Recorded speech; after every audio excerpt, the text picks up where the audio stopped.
Back in my YouTube channel Alka education hub. So please like share and subscribe. चलिए शुरू करते हैं हमारी आज के टॉपिक को। आज जो हम चाइल्ड साइकोलॉजी में पढ़ने वाले हैं कि लेवल 1 व लेवल 2 का जो बुद्धि का सिद्धांत है वो क्या है, किसने दिया, इसकी थ्योरी क्या कहती है। तो चलिए जल्दी से शुरू करते हैं। लेवल 1 व लेवल 2 सिद्धांत किस चीज़ का? बुद्धि का। ये भी हमें पता होना चाहिए। कई बार सीटेट में पूछा जाता है कि लेवल 1 और लेवल 2 का जो थ्योरी है वो किस चीज़ से जुड़ी है, व्यक्तित्व से जुड़ी है, आपके जो व्यक्तित्व के परीक्षण हैं उनसे जुड़ी हुई है, या फिर बुद्धि से जुड़ी हुई है, या फिर वातावरण से, या फिर आपके वंशानुक्रम से जुड़ी हुई है। ठीक है, तो लेवल 1 और लेवल 2 का जो थ्योरी है बच्चों, ये हमारी बुद्धि से जुड़ी हुई है। इसके जो प्रोफाउंडर हैं वो जॉनसन, कई जगह पर थॉमस जॉनसन के नाम से भी जाना जाता है, इसीलिए मैंने दोनों ही नाम को लिखा है कि लेवल 1 व लेवल 2 की जो थ्योरी है वो जॉनसन या थॉमस जॉनसन, जो भी नाम आपको मिले आपको वही टिक लगाना है, इन्होंने दी। अब है कि लेवल 1 लेवल 2 आखिर कहता क्या है, क्या चीज़ है कि जो बुद्धि में इन्होंने दो भागों में बुद्धि को बांटा। तो लेवल 1 का जो अर्थ होता है प्राथमिक बुद्धि, यानी कि हमारी प्राइमरी इंटेलिजेंस। ठीक है, ये जो होती है हमारी, ये हमारे वंशानुक्रम से जुड़ी होती है। किससे जुड़ी होती है बच्चों? वंशानुक्रम से। यानी कि थॉमस महोदय ये कहना चाहते हैं कि किसी बालक, किसी व्यक्ति, किसी भी प्राणी में जो बुद्धि का जो एक लेवल होता है वो उसकी हेरिडिटी पर डिपेंड करता है। यानी कि उसके पूर्वज बुद्धिमान थे तो हो सकता है कि उसकी जो जनरेशन है आने वाली वो भी बुद्धिमान हो, या फिर अगर उनके पूर्वज मूर्ख थे तो हो सकता है उनकी आने वाली जनरेशन भी मूर्ख हो, अपनी बुद्धि का प्रयोग ना करे। तो इन्होंने प्राथमिक बुद्धि को बहुत जोर दिया। इन्होंने बताया कि वंशानुक्रम का हमारी बुद्धि पर क्या पड़ता है, बहुत प्रभाव पड़ता है, ऐसा थॉमस जॉनसन ने बताया। ठीक है, ये हो गई एक चीज़। दूसरा कि लेवल 2 का क्या अर्थ है, जिसे हम द्वितीयक बुद्धि या फिर आपकी सेकेंडरी इंटेलिजेंस के नाम से भी जाना जाता है। इसमें ये कहते हैं कि मनुष्य में, बच्चे में या व्यक्ति प्राणी में जो हमारी द्वितीयक बुद्धि होती है वो हमारे वातावरण से जुड़ी होती है। किससे जुड़ी होती है? हमारे वातावरण से जुड़ी रहती है, या वातावरण का हमारी बुद्धि पर बहुत प्रभाव पड़ता है। ठीक है, ये 2 पॉइंट हो गए।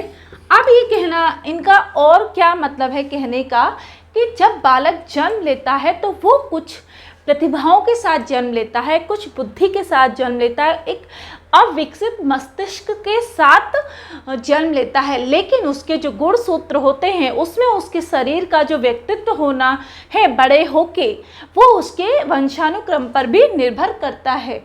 यानी कि शौर्य, कौशल, बुद्धिमान या विद्वानता, या कोई वैज्ञानिक बनने की क्षमता, या फिर कोई रिसर्चर बनने की क्षमता, या फिर कोई इंजीनियर, नेवी ऑफिसर, कुछ भी बनने की क्षमता या टीचर बनने की क्षमता, वो उसके वंशानुक्रम पर मतलब प्रभावित हो सकता है कि उस पर कुछ ना कुछ ये चीज़ें हो सकती हैं कि उसमें बच्चे में कुछ ना कुछ ये चीज़ें आई होंगी।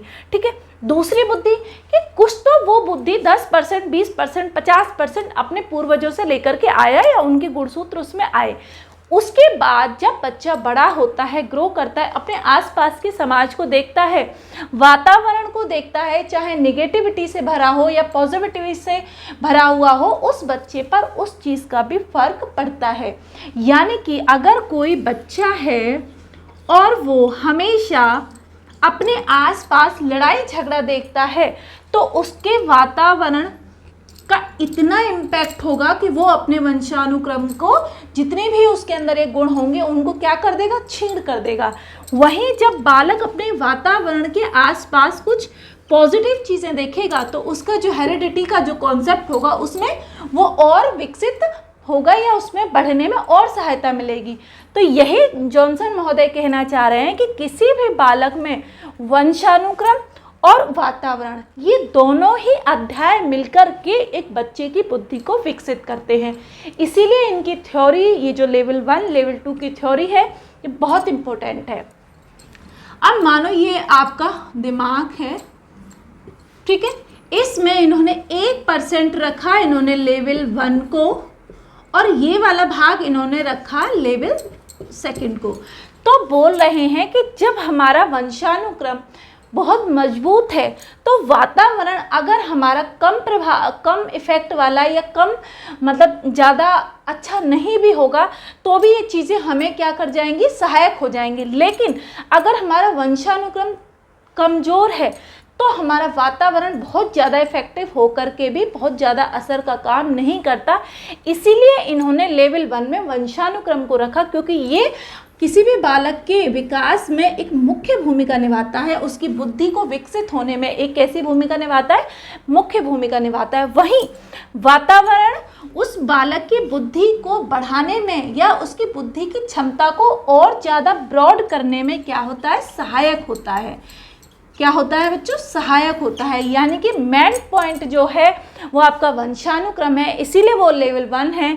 वातावरण क्योंकि वो एक सहायक के तौर पर साथ में काम करता है, इसीलिए ये लेवल हमारा 2 है, जिसे हम सेकेंडरी इंटेलिजेंस के नाम से भी जानते हैं। प्राथमिक बुद्धि जिसे प्राइमरी इंटेलिजेंस के नाम से भी जाना जाएगा। ठीक है, तो ये था हमारा लेवल 1 और लेवल 2 का सिद्धांत जिसे जॉनसन ने दिया। इन्होंने बुद्धि को 2 भागों में बांटा, प्राथमिक बुद्धि और द्वितीयक बुद्धि। प्राथमिक बुद्धि जो थी वंशानुक्रम से, और द्वितीयक बुद्धि हमारी क्या है, वातावरण से सहायता करती है। तो कैसे लगी आज की वीडियो प्लीज़ कमेंट सेशन में कमेंट करके बताइए, और हम मिलते हैं अपनी एक नई वीडियो में एक नए टॉपिक के साथ। तब तक बने रहिए हमारे साथ। Bye bye, Radhe Radhe.